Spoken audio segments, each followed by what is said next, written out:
बाबा नागार्जुन की कविताएं मैं पढ़ूं अपने इस चैनल के माध्यम से, उससे पहले मैं कुछ उनके बारे में उनकी परिचय जो है देना चाहता हूं। ऐसे तो वे किसी परिचय के मोहताज नहीं हैं। वे एक ऐसे कवि हैं जो जन कवि के नाम से भी जाने जाते हैं।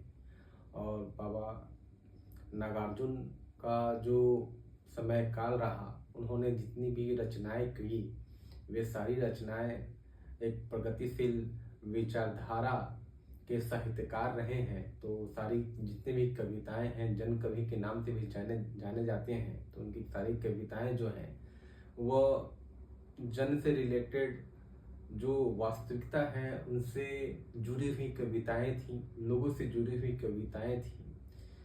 और उनकी कुछ जो कविताएं हैं उनको मैं अभी उनको कविताओं में से एक कविता जो मैं अभी पढ़ने जा रहा हूँ।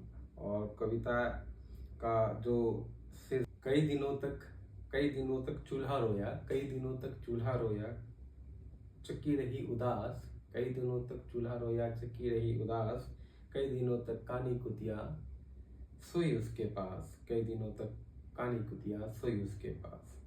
कई दिनों तक लगी भीत पर, कई दिनों तक लगी भीत पर छिपकलियों की गश्त, कई दिनों तक लगी भीत पर छिपकलियों की गश्त, कई दिनों तक चूहों की भी हालत रही पस्त, कई दिनों तक चूहों की भी हालत रही शिकस्त।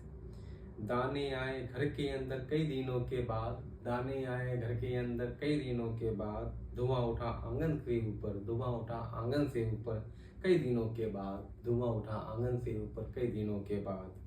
चमक उठी घर की आंखें, चमक उठी घर भर की आंखें कई दिनों के बाद, चमक उठी घर भर की आंखें कई दिनों के बाद।